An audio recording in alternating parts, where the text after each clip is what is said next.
What's going on, everybody? RJ Ochoa here from SB Nation's bloggingtheboys.com. Hope all is well wherever you are. We hope you're happy, safe, healthy, and that you're excited because the biggest game of the season is here for the Dallas Cowboys. It is our preview show, getting ready for Dallas visiting the Washington football team on Sunday, December 12th, 2021. The first of two times that the Cowboys will meet Washington in this upcoming 3-game span. Very hectic time. The Cowboys have 5 games remaining on their season, and 4 of them come against the NFC East. In fact, 5 of them come against the NFC East if you are old school and remember the Phoenix Cardinals, but obviously the Arizona Cardinals today play in the NFC West. And look, here's the truth. This is the biggest game of the season for the Dallas Cowboys. They are 8-4. We know that. Washington is 6-6. If Dallas loses this game, a lot of us will start to bargain and reason with ourselves and talk about how, they can still win the division. All they got to do is beat New York next week, beat Washington at home 2 weeks from now. Everything will be fine. However, if they lose this game, they start to fall down or start to trickle down a very slippery slope. That would be Washington's 5th win in a row.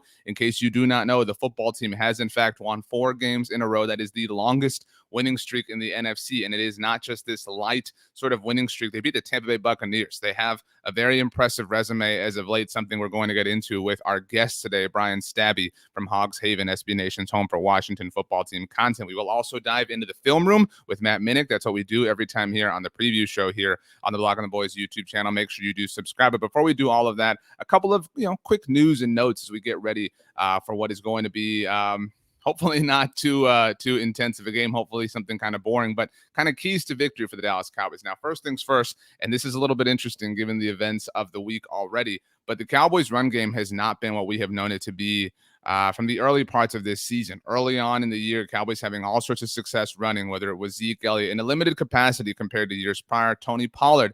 Obviously, Zeke is ailing. Tony Pollard now has the foot deal that we found out about on Thursday of this week, but the Cowboys have to get the run game going. And what's more, to be specific, Kellen Moore, I know you're listening. I know you're a big fan. Appreciate it. Subscribe here to the Blogging the Boys YouTube channel. Subscribe to the podcast network. Follow us on Twitter and all that stuff. Kellen, appreciate it. You're the man.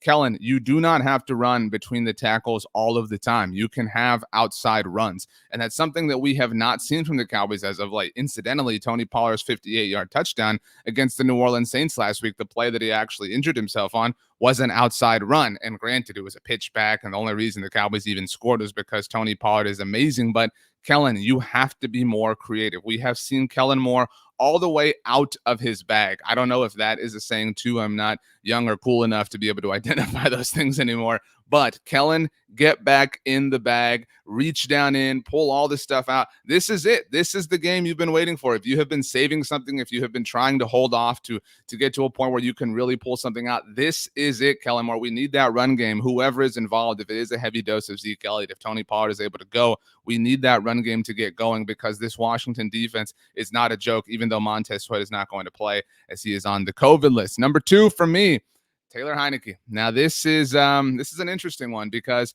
I know a lot of us think that Taylor Heinicke is just kind of this so-so quarterback, and he is ultimately. However, Taylor Heinicke is capable of hitting some big plays. In fact, I think you agree, had the Cowboys played Taylor Heinicke's New Orleans Saints a week and a half ago, the Cowboys probably lose that game. The Cowboys only won that game in part because of Taysom Hill being Taysom Hill. Now, Taylor Heinicke had some turnover-worthy plays that didn't ultimately end up in turnovers against the Raiders, Washington's win last week, but he does have an ability to hit some big plays himself. And the Cowboys defense did get gashed late in the game by Taysom Hill, and some of that was they were out there forever. They generated turnovers late in the game. Their offense went 3 and out. You can't have that. That's not a nice rhythm to keep everybody fresh and moving and in the right sort of place, but you can't underestimate Taylor Heinicke. I know that that's a really weird sentence to say out loud, but you cannot do that. So Cowboys defense has to take him seriously because he can make plays against them. My final bullet point, I've mentioned it several times. This is the biggest game of the season for the Cowboys. Now,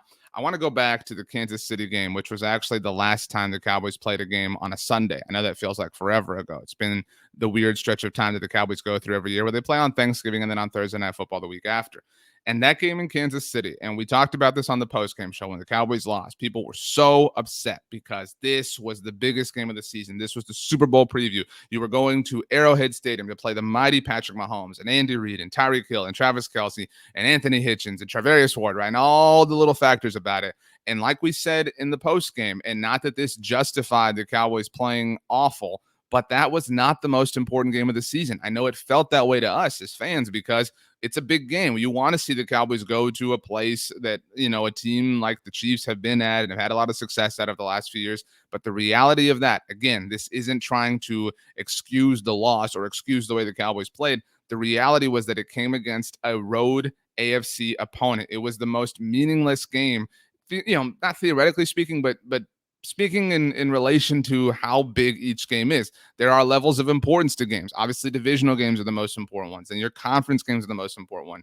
Your opposite conference games are the least important ones that you play every single season. And because of so, the Cowboys were not selling out to win that game. If they were, Tyron Smith would have played. This is the exact opposite of that, is my point. The way you thought the Chiefs game was supposed to go, the vibes you had, the energy you had into that game, that belongs here. This is actually the biggest game of the season for the Dallas Cowboys. They are on the road against a division rival, not just a division rival, but a division rival that is not nipping at their heels, but is close at their heels in the race for this NFC East title. This is the team that won the NFC East last year. This is the team that swept the Cowboys in the NFC East last year for the first time since 2012. What's more is this is the head coach, Ron Rivera, now that Mike McCarthy guaranteed a win, came out, said it was dumb of him to do so, etc. And a lot of people, a lot of national people think that Ron Rivera is a better head coach than Mike McCarthy. This particular host disagrees. And so if you want to kind of stake your claim, Mike McCarthy, if you want to have the energy that led you to say that you think you're going to win this game, I have no issue with Mike McCarthy's comment, by the way, then this is the one. This is the one with your mojo moments. This is the one with your watermelon smashing or your monkey butter, whatever it is.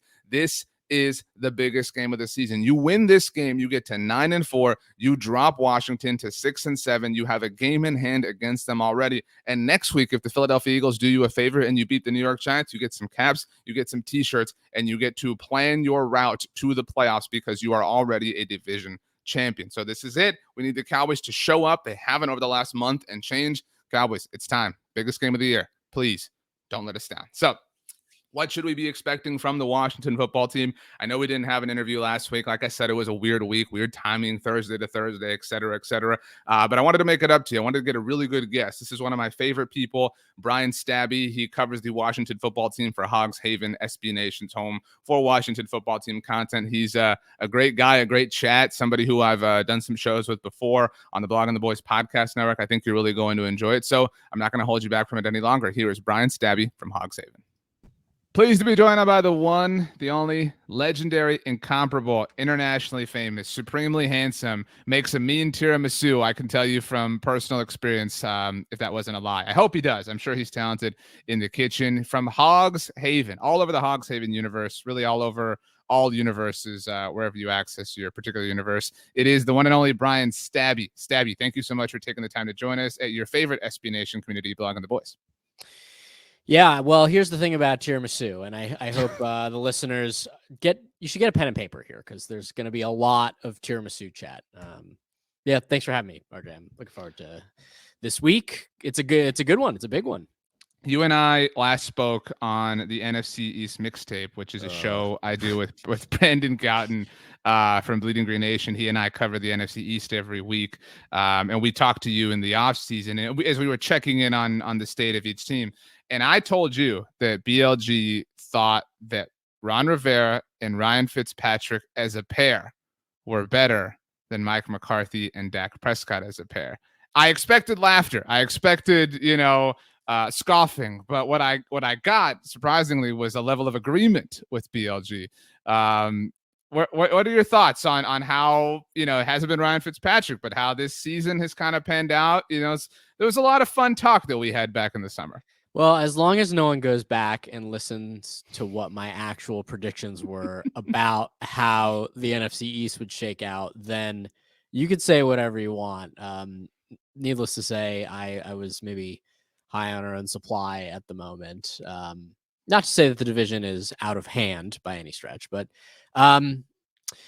yeah, well, we got a good 2.25 quarters of Ryan Fitzpatrick, and that's all she wrote. He this week was trying to, they were trying to rehab this injury that he got in that week 1 matchup, and it doesn't seem like it made enough progress. So surgery it is, and he's on a 1-year deal in Washington, but it's got to be it for Ryan Fitzpatrick in the NFL. And in my opinion, I mean, it would be one heck of a story to come back, but I think at this point he's done quite well for a guy from a small school like Harvard. Listen, obviously Dak has looked pretty good this year.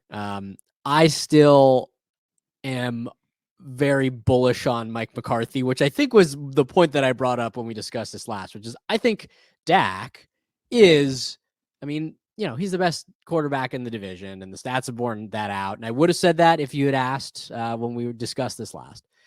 I still think that Mike McCarthy's a little bit of a doofus. I just listen, I will give him, he's had some redemption because, a lot of that opinion was formed on the fact that it didn't really work out with Aaron Rodgers.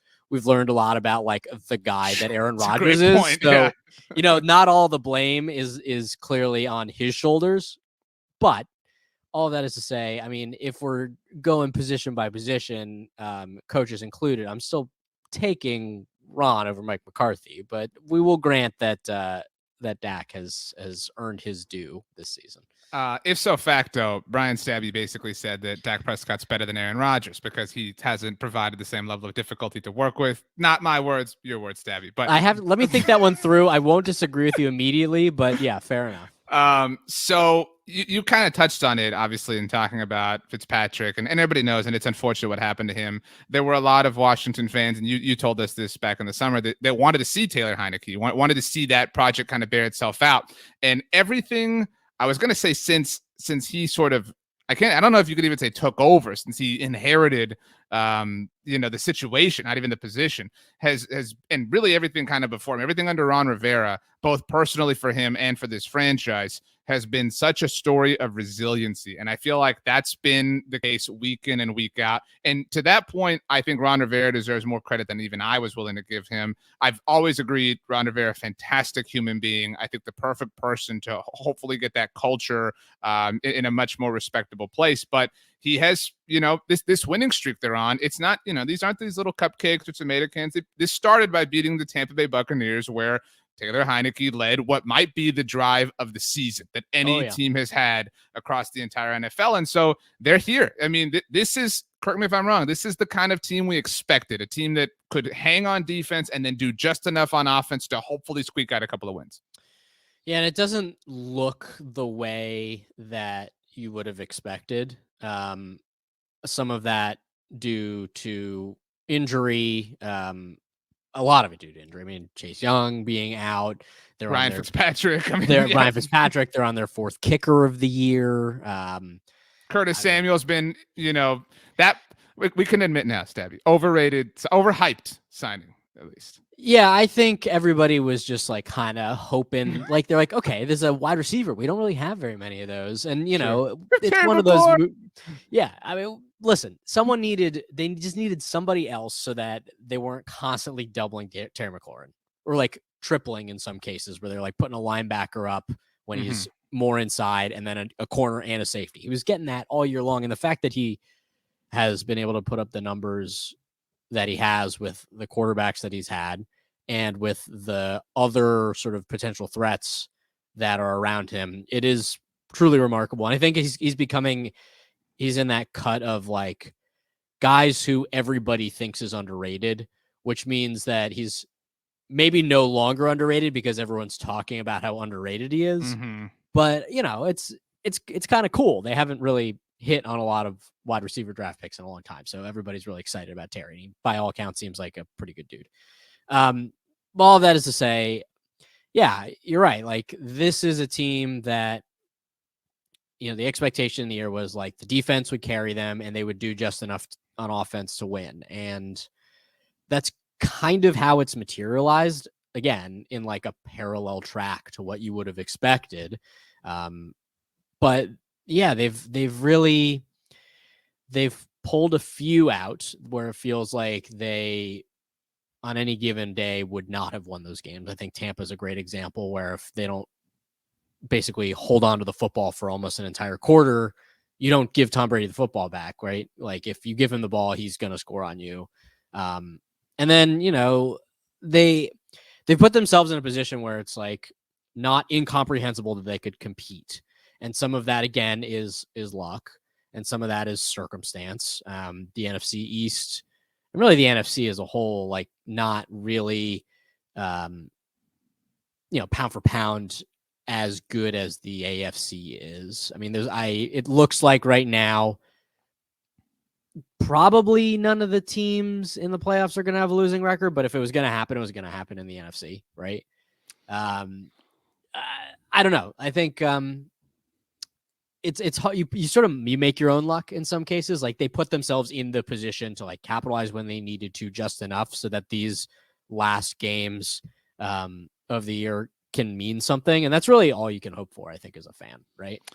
Yeah, I think all that's really well said. And I've always kind of a measurement for me is if you're doing your Christmas shopping and your team is in the mix, that's kind of what you want as a fan, right? Like, you want more, but they're entertaining, for you around the Thanksgiving table, things like that. Like that's what you hope for. You don't want to be out of it, by the time people are dressing up for Halloween, no. which is often the case, for a lot of teams. I agree with you that this is very similar to who we thought they would be, but in a parallel universe. It's kind of like, did you watch the first episode of What If, the Marvel show? I haven't. Is it good? The show is good. The first episode's not that great, but Okay. the whole show, it's worth it. Just power through is my point. The whole show explores like alternate timelines or alternate universes within the Marvel universe. And so in some of them, things are like dramatically different than they are in the universe we know it to be. But some, it's only like one particular variable is different. And I feel like that's kind of what this is, a different universe than we expected, but it is somewhat similar in that it's Taylor Heineke. The defense is, again, not as great as we expected. No Chase Young, Montez Sweat out this week, but this is the archetype of the team that we envision. I do think this is a playoff team. I'm with you. I think, there's no more 500 teams, but by virtue of not just the NFC being down, but the third added wild card, and to Washington's credit here, right now, they are not the third wild card. They are the second wild card, the traditional wild card. I mean, I think they're playing postseason football. Have you allowed yourself, do you think, Washington fans have allowed themselves to accept that premise? And furthermore, have they allowed themselves to dream that the NFC East is available? Because not in a narcissistic way through the Cowboys lens, it's kind of felt like it's Dallas's to lose since basically week 3 or week 4. It's only now that any other option is starting to really be entertained by anybody. Well, I'll tell you something about Washington football team fans, and that is they will take any glimmer of hope that is there and will blow it very much out of proportion, really on a dime. And it goes both ways. Like if they're winning, this is a playoff team, like to the fans. If they're losing, it's like, well, we're not going to take another one for the rest of the year. We're a little bit dramatic in that regard. So that's the fans. I have not quite let myself get there personally.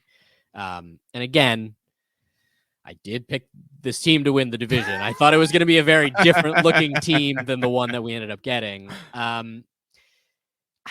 It's not so much that I don't think that they can do it, because I definitely think that they can. And in these division games, they're never like quite a coin flip, but it sometimes can feel that way. But they've sort of like put themselves in the driver's seat, and if they can do it, and they've shown that they can do it when it's hard to do. And so there are going to be some games in the stretch where it's like they should win those games. But this is a team that has displayed some difficulty in the past, like doing what they ought to do. Like they'll go out of their way and do something special that you don't expect. But the stuff where you're like, all right, this is routine. These are teams we should beat. These are plays we should make. That's when they have trouble. So I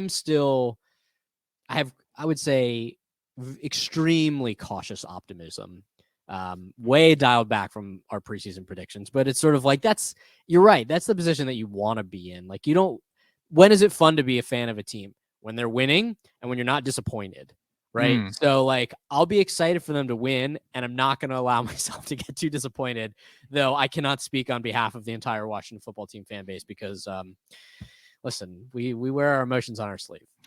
I think you can. I think if anybody can, it's certainly you. And you're right. I think, not that you did this, but a lot of people, when they make their predictions for the season during the preseason, it's just who won the 8 divisions last year, and I'm going to adjust one. Who were the 4 teams in the conference championship games? I'm going to adjust a couple. And so, like, I mean, you heard it too. It's like the NFC East is going to be won with 7 wins. You know, it's this silly kind of recency ritual bias. Like everybody's like, well, that's what happened, so that's what's going to happen. It's exactly. Like, well, yeah. And it's almost as if things change year to year. And Washington, you know, could be the first team in the NFC East to repeat as division champion since 2004, obviously. But you know, it's a silly thing that tends to happen. Everyone's Super Bowl prediction is always the same 2 teams, or maybe a team that was in it 2 years ago, whatever. But and then they'll be like, I'm going out on a limb, guys. But the Bucks are going to win it all, you know. And they're going to stumble in Washington in week 11 or whatever it was. Yeah, but you know, anyway. To that point, though, first step for many teams is winning the division, and I believe that Washington is a playoff team. I obviously believe they're a wild card team.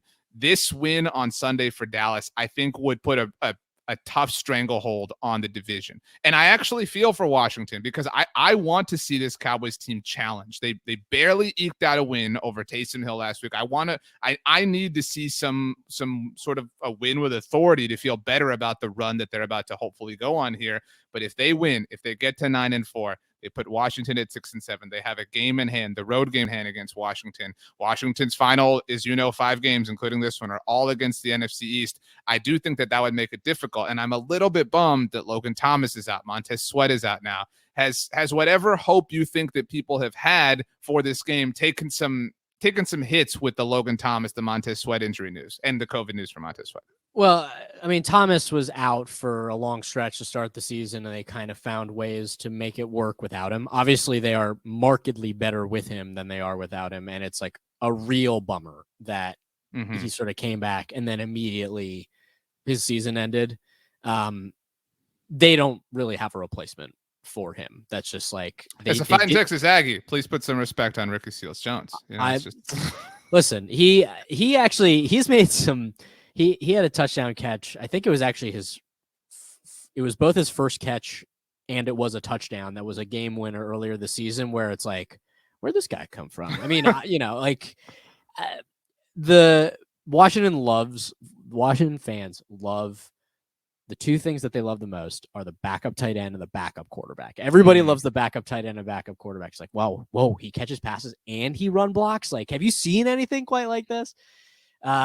Yeah, okay. But to be fair, they are going to be hobbled. I think you're right that sort of one more win over Washington, and then I mean the Eagles are sort of like still being annoying and like are around. I think like if Dallas splits both of those, like they got it pretty much locked up. I feel like this one to me matters. I mean, it's like cliches. You take them one game at a time. This one feels really important. Whereas like, I can't necessarily get myself to like, well, what's the second one like? I feel like they got to win this one in order for the second one to like really matter.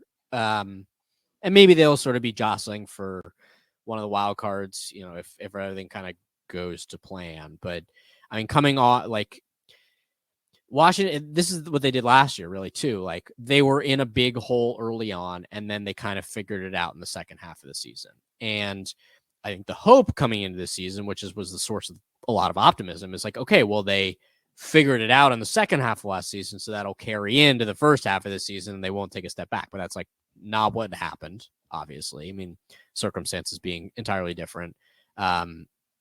So, you'd rather they all like mean every win is the same in terms of like wins and losses, but like they are winning games now. Like they're not in a free fall. They're looking on an upward trajectory. Whether or not they can sustain that against Dallas is an entirely different question. You mentioned the Tampa win, which is a quality win. I mean, that's one of the best wins for this organization in I don't know how long. I mean, it's a long time. Like they had to earn that one. That was one that like the bar was high and they surpassed it. But I am sort of also putting some caveats on the other wins since then. I think Seattle's like done and dusted. Like it's like over. And even that win, to your point, took an awful Russell Wilson throw on the 2-point conversion. Yeah, and so skin of their teeth against a team that I think had pretty reasonably high expectations, and sort of some of that was maybe misguided, sort of hoping that what had happened would continue to happen. But a 1-score win at Carolina, who's not so good. That was impressive to me though, because that was the Cam first game starting, first game at home. That's a lot, and it's Ron Rivera back, like that. But I'm willing to give that some. Cam's been kind of butt. We didn't know yet that he was going to be butt, but it's still impressive. And then a point that I don't know if any of you raised, I thought it was super unfair that last week Washington had to travel to Las Vegas after playing on Monday Night Football when the Raiders were coming off of Thanksgiving the week before. So you literally have the shortest amount of rest against the longest amount of rest, without factoring in the bye week, obviously. And the shorter rest team has to travel. I mean, so, not a pretty win, but still, that's who they are. They grit it out. They find a way. Yeah, and they did have to. That was one of those ones, again, skin of their teeth. They had to do just enough right in order to make it work, and that's sort of been the trend, right? They do one or two things where it's they had to do it, and then 50-50 on the stuff where it's okay, well, that's nice, and they've been able to basically make these in the stretch, save for the Tampa game, which was a 10-point margin of victory. Everything else has been a 1-score margin of victory, right? And a lot of this, the narrative is, well, Taylor Heineke, and of course, it's the story of the year for them. A lot of people, as I mentioned when we talked over the summer, wanted to see sort of what he had. Well, we've gotten to know. He's definitely, his limitations are very clear, but his sort of the things that there are areas of his game where he's gotten better and better and better. And there's some things where he's sort of come in right off the bat and you're very impressed. I think, namely, he's got a very short memory. Mm-hmm. He'll make mistakes, which are annoying. He'll make inadvised passes in critical situations where it's either a turnover or just about a turnover. But to his credit, he doesn't sort of let that stuff snowball, which is perhaps his best quality. His arm, his size, is pretty limited. We know what we've got there. Those are finites. I think he's gotten better at decision-making ability and improvising, even though he is largely taken, they have told him, don't take off and run if you get too yipped. That was his whole thing early on. It's okay, well, he's fast and he'll move, but he's almost stopped doing that. He's stayed in the pocket a little bit longer, which has been good. He's gotten better at that. And then, his ability to sort of just move on to the next when things go sideways. That I think is definitely worthy of praise. And, is he the quarterback of the future? Maybe that's a conversation 5 or 6 weeks from now.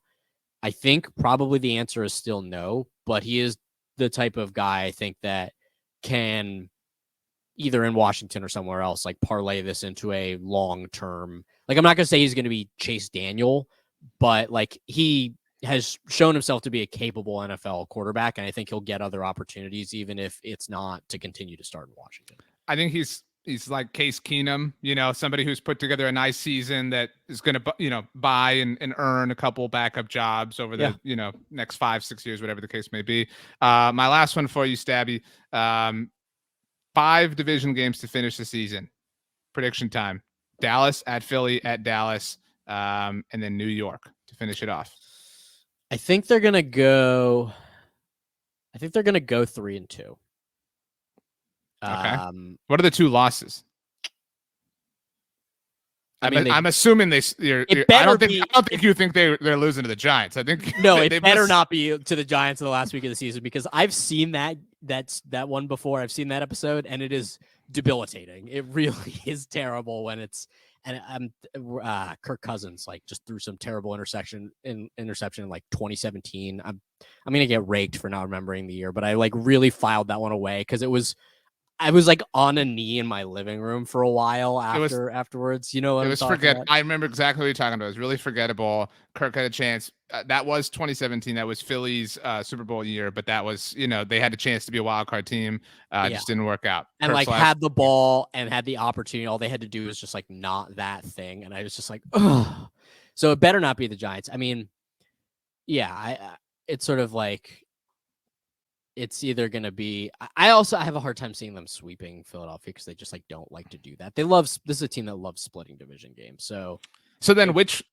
How do you think they like structure the losses for me? Because if they split Dallas and Philly, but if those two losses come these next 2 weeks, if Dallas wins on Sunday and then Philly beats Washington next week and Dallas beats your team, the New York Giants, next week, that's it. That's the NFC East. Yeah, morale will be pretty low. I will say it will be interesting to me. I don't know how much you've followed this, but like ticket prices right now are bananas for this game. It's the America's team effect, Stabby. The stadium, if it's I would be surprised if there are fewer than 60% Cowboy fans there at this game. I mean, there is a huge DC Cowboys contingent, which is just so annoying. It's so annoying. These people, it's like, I'm not going to insult your listeners.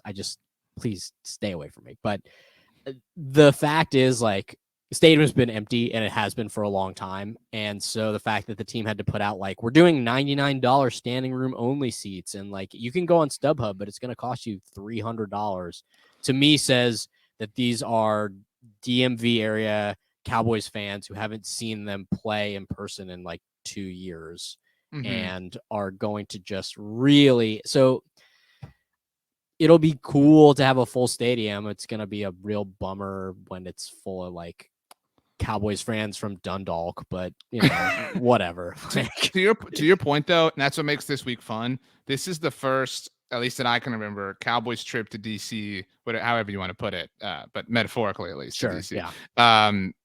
That carries juice in a long time. Sure. I mean, because there have been very few games. I would say honestly, the last trip there that carried juice. I know that they played on Monday Night Football there in 2015. The Cowboys won that game, but that was Matt Castle. It wasn't. It didn't. Every Cowboys fan had kind of mailed it in because Tony Romo had been lost for the season again. The last one was maybe 2012, the season finale that RG3 won his rookie year. Other than that, it's just kind of been these like October games or whatever games, and it's just been like another one, on the docket. So I'm excited for that. And to your point, there are probably a lot of locals that are like, none of these games have really been worth it. We've gone to Philly, we've gone to New York, we've gone to Boston, whatever. They've been in Boston twice the last 3 years. Now let's kind of keep it a little bit more local. So then pick this game. You think they'll split with the Cowboys? Which one is this, the win or the loss? They have a way of like doing what they're not supposed to do. So in the spirit of that, I will probably say that this is the Cowboys win, and then like Dallas is going to get all high and mighty on the 26th, and Washington goes there and wins. I could totally see that. But again, that would put a lot of pressure on next week's Philly game for Washington, with Dallas having the low luck Giants. So, Stabby, last thing for you. How about this with Taylor Heineke moving on to be the quarterback that John Elway falls in love with in the offseason and therefore, be in charge of the Broncos? Obviously, Washington needs a quarterback after the Minnesota Vikings move on from him. How about a Kirk return? That would be something, wouldn't it? It would be something. It would. Do I have to say what it is? Because it would be unacceptable. I didn't think like I love fantasy. I'm a big I enjoy it, but that it was maybe a bridge too far. Brian Stabby from Hogs Haven. Actual last one for you.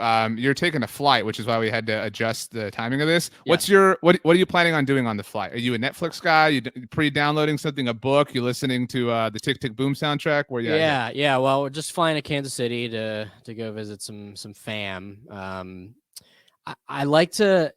If I'm bringing my laptop, I'm gonna be playing video games on my computer for. What game? You got to. I mean, like you got to. So I only play one game, and it's Age of Empires 2. So 1999's Game of the Year. They've like put it out on Steam. It's a lot of fun. If anyone wants to play, I don't know what my gamer tag is. I mostly just play the computer. So I'll probably be playing a little AOE, mix it up, something to do. Okay. Well, good luck on the AOE 2. Playground. No, Yeah. but I was trying to think of like the name for the course that the fight takes place on. The realm. How about that? Yeah. Well, that's the realm. Yeah. Okay, Sure. there we go. No one dominates the realm like my friend Brian Stabby. Tiramisu is his gamer tag. You can check him out on AOE too. Brian Stabby from Hogs Haven. Thank you so much for taking the time to join us. We'll see you in a couple of weeks. Want to give a big time shout out, if I could speak correctly, big time thank you to Brian Stabby for taking the time to join us. We'll circle back with him in a couple of weeks, hopefully after the Cowboys have picked up 2 wins, potentially even the NFC East title. Really interesting conversation. Like I said, I think we all early parts of the season kind of put Washington in this box where we didn't really think much of them. They've obviously impressed since then. Again, the 4-game winning streak is notable. And I think even, as Stabby kind of talked about, some of their fans don't necessarily buy into what's happening. So it's this kind of measured sense of optimism and pessimism between fan bases, which makes Sunday's game all the more interesting. Which players on the Washington side of the Cowboys need to pay just a little bit more attention to? For that, we dive into the film room with Matt Minnick to figure it out. After getting back in the win column a week ago, the Dallas Cowboys enter a vital stretch, which features 4 divisional games and a matchup against former NFC East rival, the Arizona Cardinals, who currently own the league's best record. They must get things started off right this weekend as they travel to Washington, D.C. With injuries to Chase Young and Montez Sweat, Washington's best pass rush this season has come from the interior, thanks to Jonathan Allen. Allen is athletic, but on this play, he gets half a sack simply by driving the guard back into Derek Carr.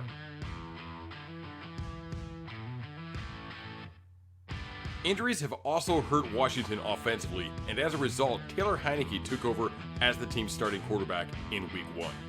The veteran had little starting experience heading into the year, but has managed admirably so far this season. Here, he completes a mid-range pass on the sideline to tight end Logan Thomas, who turns it into a big play.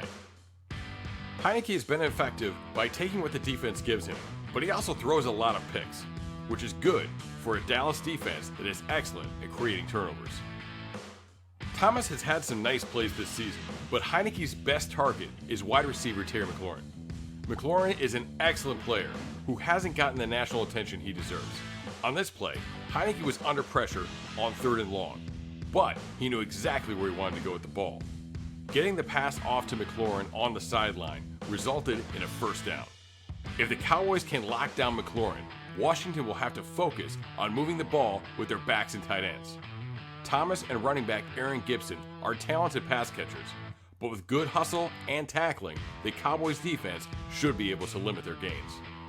This is a huge game for both teams. A win by Washington would put them within a game of Dallas for the lead in the NFC East.